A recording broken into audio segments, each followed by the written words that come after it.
देखिए बच्चों, question number 21 and question number 22 ये है एक्सरसाइज 3.2 के क्वेश्चन है। Assume that X Y Z W and P R matrices of order 2 into N, 3 into N, 2 into P, N into K, P into K respectively. Choose the correct answer in exercises 21 and 22। Correct answer choose करना है बच्चों। 21 में कह रहा है the restriction on n, k and p so that py plus wy will be defined are। ये option दे रखे हैं, ठीक है। ऐसे ही 22 if n equal to p then order of matrix, ये बच्चों ऑर्डर है,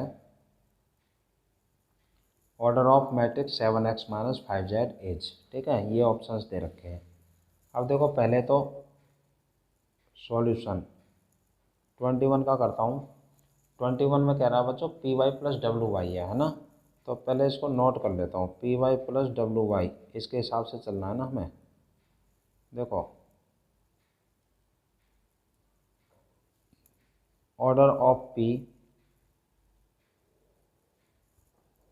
ऑर्डर ऑफ वाई। बच्चों पी का ऑर्डर देखो, पी लास्ट में, तो लास्ट में क्या है पी इंटू के, ठीक है। और देखिए ऐसे ही वाई, वाई सेकंड नंबर पर है, तो सेकंड नंबर पर हो गया 3 इंटू के, ये हो गया 3 इंटू के, ठीक है। पी का ऑर्डर ये हो गया पी इंटू के, वाई का ऑर्डर हो गया 3 इंटू के।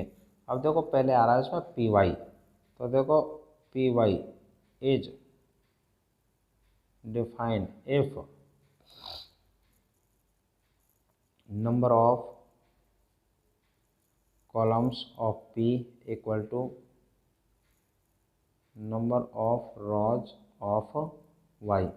बच्चों दो मैट्रिक्स की मल्टीप्लाई तब पॉसिबल होती है जब फर्स्ट वाले के कॉलम और सेकंड वाले के रॉज की संख्या इक्वल होती है, ठीक है। तो देखो फर्स्ट वाले के कॉलम और सेकंड वाले के रॉज, पी के कॉलम, देखो पी का ऑर्डर ये है, ऑर्डर होता है रॉज मल्टीप्लाई कॉलम, तो कॉलम कितने हैं के। और देखिए number of rows of Y, Y का ऑर्डर ये है, ठीक है, ऑर्डर होता है रॉज मल्टीप्लाई कॉलम, तो रॉज कितने हैं 3। तो बच्चों एक वैल्यू तो ये आ गई, ठीक है, तो के की वैल्यू क्या आ गई 3 आ गई, ठीक है। इसी अब देखो पी वाई या नहीं, एक है पी दूसरा है वाई, ठीक है बच्चों। अब देखो जो पी है इसका ऑर्डर क्या है पी इंटू के, और जो वाई है इसका ऑर्डर है 3 इंटू के। देखो पी मैट्रिक्स वाई मैट्रिक्स, तो देखो हमें ऑर्डर प्राप्त करना है पी वाई का। जब पी की और वाई की मल्टीप्लाई कर देंगे ऑर्डर, वो मैट्रिक्स बन जाएगा पी वाई। तो इसका ऑर्डर क्या होगा बच्चों, इसका ऑर्डर होगा फर्स्ट वाले के रॉज और सेकंड वाले के कॉलम्स, ठीक है। तो देखो दो मैट्रिक्स की जब मल्टीप्लाई हो जाती है तो उसके ऑर्डर क्या होता है, फर्स्ट वाले मैट्रिक्स के रॉज की संख्या इंटू सेकंड वाले मैट्रिक्स के कॉलम्स की संख्या, ठीक है। तो इसको लिख लेता हूँ, ऑर्डर ऑफ पी वाई, ठीक है, equal to number of rows of P into number of columns of Y. तो पी में रॉज कितनी है पी, और number of columns of Y के, ठीक है। तो ये क्या आ गया बच्चों, ऑर्डर आ गया पी वाई का, ठीक है। अब देखो सेकंड है डब्ल्यू वाई, अब डब्ल्यू वाई के हिसाब से देखते हैं, ठीक है। तो देखो जो हमने ये देखा था अभी पहला, ये तो हमने देखा था किसके लिए पी वाई का, ठीक है। ऐसे देखेंगे अब डब्ल्यू वाई का। इसी तरह बच्चों लिख लेता हूँ, देखो ऑर्डर ऑफ डब्ल्यू, डब्ल्यू के ऑर्डर देखो, डब्ल्यू कितने नंबर पर है 4 नंबर पर, ठीक है। तो देखो 1 2 3 4 एन इंटू 3। और देखो Y, order of Y, Y का ऑर्डर है बच्चों 3 इंटू के, अब देखो डब्लू वाई हम लिखेंगे W Y is define if W में वाई की मल्टीप्लाई कब पॉसिबल है, जब डब्लू के कॉलम और वाई के रॉज इक्वल होंगे। ठीक है, तो number of columns of W equal to number of rows of Y. तो देखो डब्लू के कॉलम, डब्लू का ऑर्डर है n इंटू 3। ठीक है, तो ऑर्डर होता है रॉज मल्टीप्लाई कॉलम्स, तो कॉलम्स हो गए 3। Number of rows of Y, Y का ऑर्डर ये रहा 3:k। तो देखो 3:k हो गया, पहला रॉज होता है, ये कॉलम्स होता है। रॉज की संख्या कितनी हो गई, 3 हो गई। ठीक है, देखो इक्वल आ गया ना, इसलिए डब्लू वाई पॉसिबल है। ठीक है, अब देखो इसका ऑर्डर और निकाल लो, ऑर्डर ऑफ डब्लू वाई। तो बच्चों जब दो मैट्रिक्स की मल्टीप्लाई होती है ना, और मल्टीप्लाई होकर जो आता है, जैसे डब्लू की और वाई की मल्टीप्लाई की तो डब्लू वाई आ गया, तो डब्लू वाई का ऑर्डर होगा number of rows of W into number of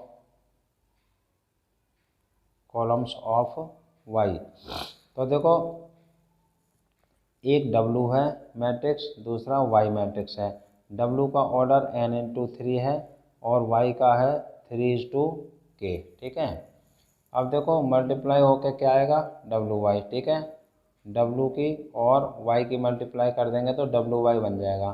तो इसका जो ऑर्डर होगा क्या होगा, फर्स्ट वाले के रॉज और सेकंड वाले के कॉलम्स, तो n इंटू के, तो n/k ये ऑर्डर आ गया डब्लू वाई का। ठीक है, तो number of rows of W and number of columns of Y के। ठीक है, ये आ गया बच्चों। ठीक है, अब देखो हमें क्या गिवन है इसमें, ये कह रहा है P Y plus W Y will be defined. तो देखो P Y plus W Y, ठीक है, विल बी डिफाइंड इफ। बच्चों एक मैट्रिक्स है पी वाई, दूसरा मैट्रिक्स है डब्लू वाई, दो मैट्रिक्स कब ऐड हो सकते हैं, जब दोनों के ऑर्डर सेम होंगे। ठीक है, if order of P Y equal to order of W Y. ठीक है, अब बच्चों पी वाई का ऑर्डर हमने इसलिए पहले निकाल रखा है। देखो पी वाई का ऑर्डर है p/k। ठीक है, यहाँ लिख दो p/k और equal to order of W Y, W Y का ऑर्डर क्या है n/k।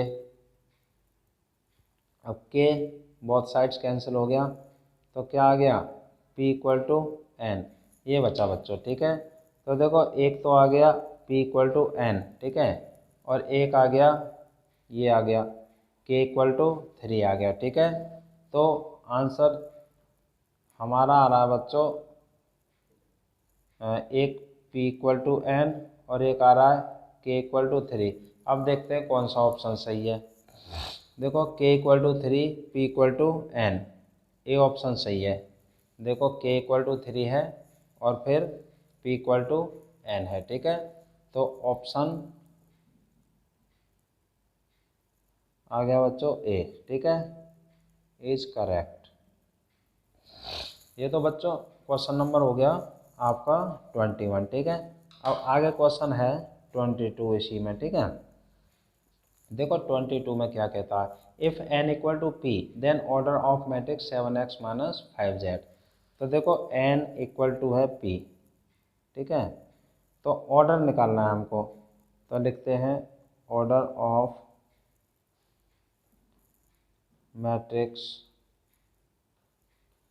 मैट्रिक्स है बच्चों 7x minus 5z equal to question mark, ये हमें फाइंड करना है। ठीक है, तो देखो बच्चों 7x माइनस 5z इज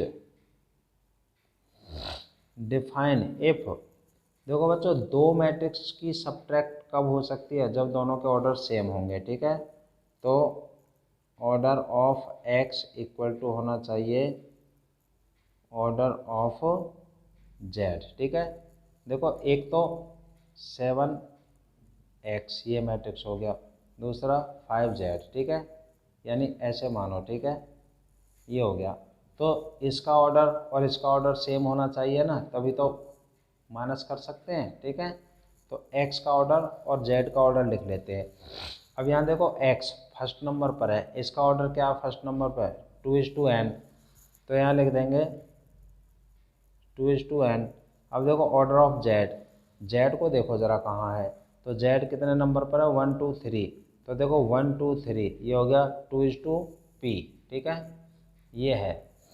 तो देखो हमने देखा क्या क्या देखा, देखो x और z।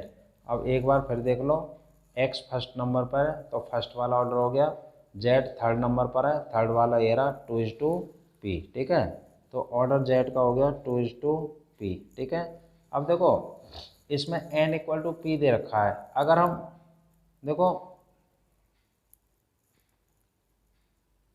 p की जगह n करते हैं तो क्या बनता है, 2:n बनता है, ठीक है, ऑर्डर देखो, ठीक है, बिकॉज n = p।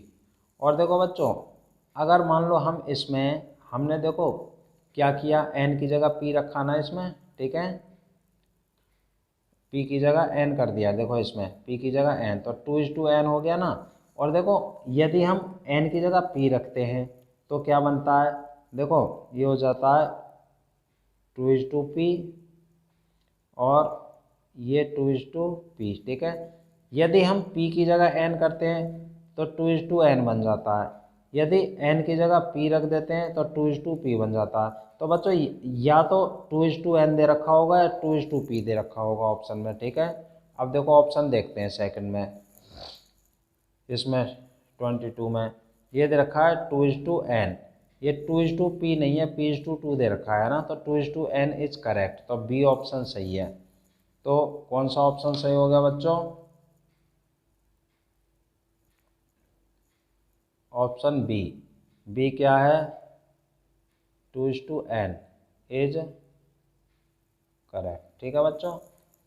ये आपका क्वेश्चन 21 और 22 इज कंप्लीटेड। ये बच्चों क्वेश्चन 22 कंप्लीटेड।